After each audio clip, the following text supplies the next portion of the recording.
Saint Vincent de Paul.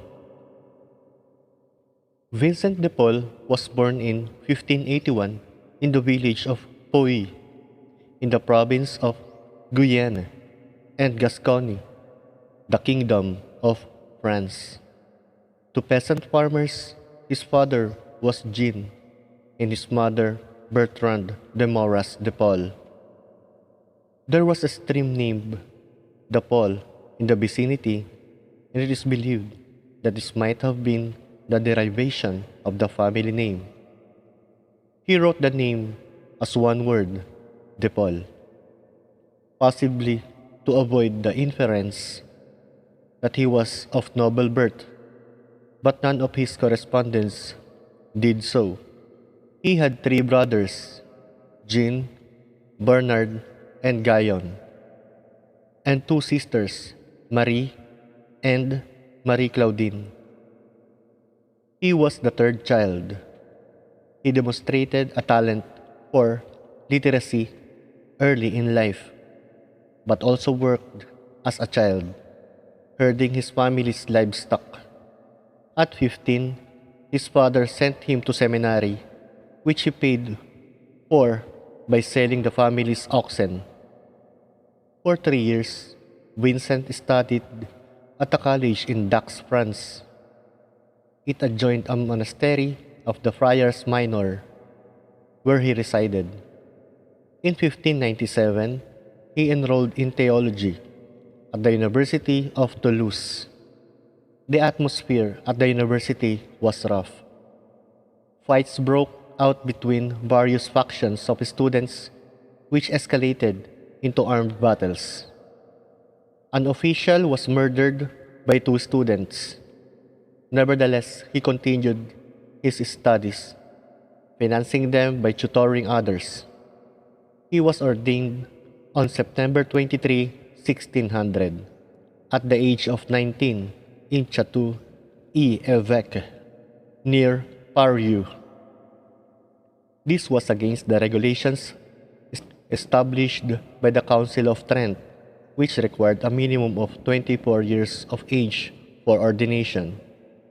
So, when he was appointed parish priest in Till, the appointment was appealed in the court of Rome, rather than respond to a lawsuit in which he would probably not have prevailed.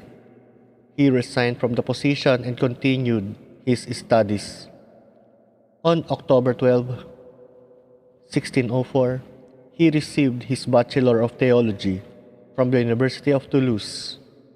Later, he received a licentiate in canon law from the University of Paris. Abduction and Enslavement. Traditional biographies of Vincent describe his capture and enslavement during 2 years away from France, from 1605 to 1607. More recent biographies, starting with Anton Rendier's La Brève Vie de Saint Vincent de Paul, doubt this narrative. The biographer Pierre Coste, who wrote Monsieur Vincent, a comprehensive biography based on correspondence, interviews, and documents, publicly confirmed the accuracy of Vincent's captivity and enslavement. According to Redier, Coste held the opposing view in private and questioned the reliability of the two letters supporting the account of Vincent's enslavement. To avoid scandal and possible backlash, Coste kept his doubt of the slavery narrative private. Skeptics agree that the letters themselves were written by Vincent, but question Vincent's account of the events of 1605 to 1607. There is no alternative account of Vincent's life during these 2 years, but Pierre Grandchamps and Paul de Bogny argue that the captivity narrative is implausible.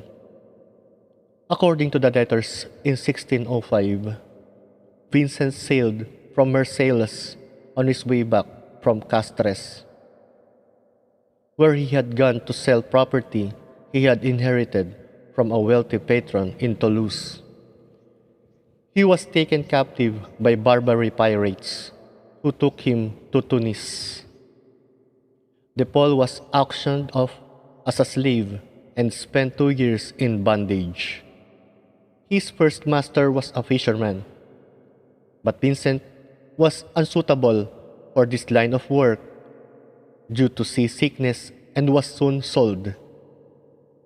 His next master was a spagyrical physician, alchemist, and inventor. He became fascinated by his arts and was taught how to prepare and administer his master's spagyric remedies. The fame of Vincent's master became so great that it attracted the attention of men who summoned him to Istanbul. During the passage, the old man died and Vincent was sold once again. His new master was a former priest and Franciscan from Nice, Guillaume Gautier. He, Gautier, had converted to Islam in order to gain his freedom from slavery and was living in the mountains with 3 wives. The second wife, a Muslim by birth, was drawn to and visited Vincent in the fields to question him about his faith. She became convinced that his faith was true and admonished her husband for renouncing his Christianity. Her husband became remorseful and decided to escape back to France with his slave. They had to wait 10 months, but finally, they secretly boarded a small boat and crossed the Mediterranean, landing in Aigues Mortes on June 29, 1607. Vincent's return to Europe. After returning to France, Vincent went to Rome. There he continued his studies until 1609, when he was sent back to France on a mission to King Henry IV. Once in France, he made the acquaintance of Pierre de Bérulle, whom he took as his spiritual advisor. André Duval of the Sorbonne introduced him to Canfield's Rule of the Perfection. Vincent was by nature a rather irascible person, but he slowly learned to become more sensitive to the needs of others. In 1612, he was sent as parish priest to the Church of the Saint Medard in Clichy. In less than a year, Bérulle recalled him to Paris to serve as a chaplain and tutor to the Gondi family.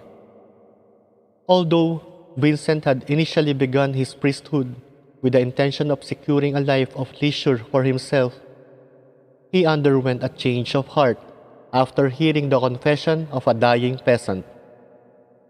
It was the Countess de Gondi who persuaded her husband to endow and support a group of able and zealous missionaries who would work among poor tenant farmers and country people in general.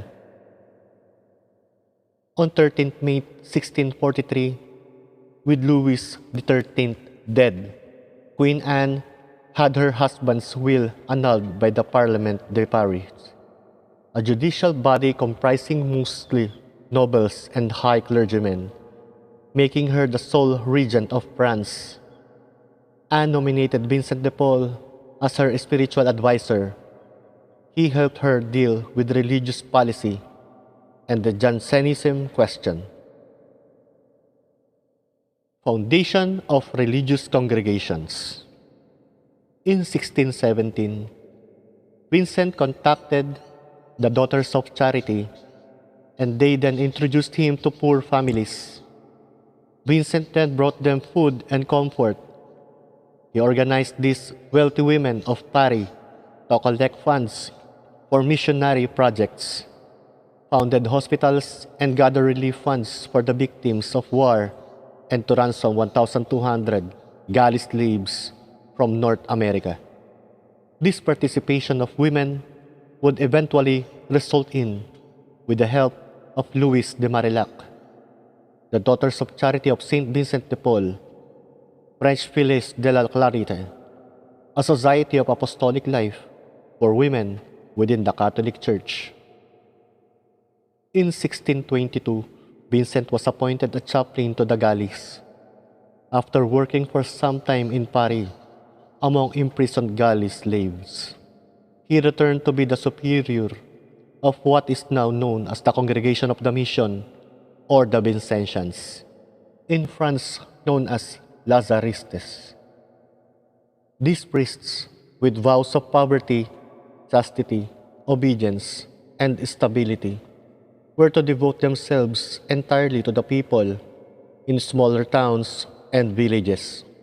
Vincent was zealous in conducting retreats for clergy at a time when there was great laxity, abuse, and ignorance among them. He was a pioneer in clerical training and was instrumental in establishing seminaries. He spent 28 years serving as the spiritual director of the convent of St. Mary of Angels. Vincent died in Paris in September 27, 1660. The Society of St. Vincent de Paul. Vincent is the patron of all works of charity. A number of organizations specifically inspired by his work and teaching, and which claim Vincent as their founder or patron saint, are grouped in a loose federation known as the Vincentian Family. 1996 publication. The Vincentian Family Tree presents an overview of related communities from a genealogical perspective. Among these organizations is the Society of St. Vincent de Paul, a charitable organization dedicated to the service of the poor, established in 1833 by French university students led by the Frederic Ozanam. The society is today present in 153 countries. Veneration. In 1705, the Superior General of the Congregation of the Mission requested that the holy process of Vincent's canonization be instituted. On 13 August 1729, he was declared blessed by Pope Benedict XIII. He was canonized nearly 8 years later by Pope Clement XII on June 16, 1737. Vincent's body was exhumed in 1712, 53 years after his death. The written account of an eyewitness states that the eyes and nose alone showed some decay. However, when it was exhumed again during the canonization in 1737, it was found to have decomposed due to an underground flood. His bones have been encased in a waxen figure, which is displayed in a glass reliquary in the chapel of the headquarters of the Vincentian Fathers in Paris, St. Vincent de Paul Chapel. Rue de Sèvres, his heart is still incorrupt and is displayed in a reliquary in the chapel of the Mother House of the Daughters of Charity in Paris. In 1737, Vincent's feast day was included in the Roman calendar for celebration on July 19. This date being chosen because his day of death was already used for the feast of Saints Cosmas and Damian. The new celebration was given the rank of double and was changed to the rank of third-class feast in 1960. The 1969 revision of the General Roman Calendar transferred his memorial to September 27, moving Cosmas and Damian to September 26 to make way for him, as he is now better known in the West than them. Vincent is honored with a lesser festival on September 27 in the Church of England. The Episcopal Church liturgical calendar honors him together with Louis de Marillac on March 15, one of the feasts celebrated by the French Deist Church of the Theophilanthropy was dedicated to Vincent.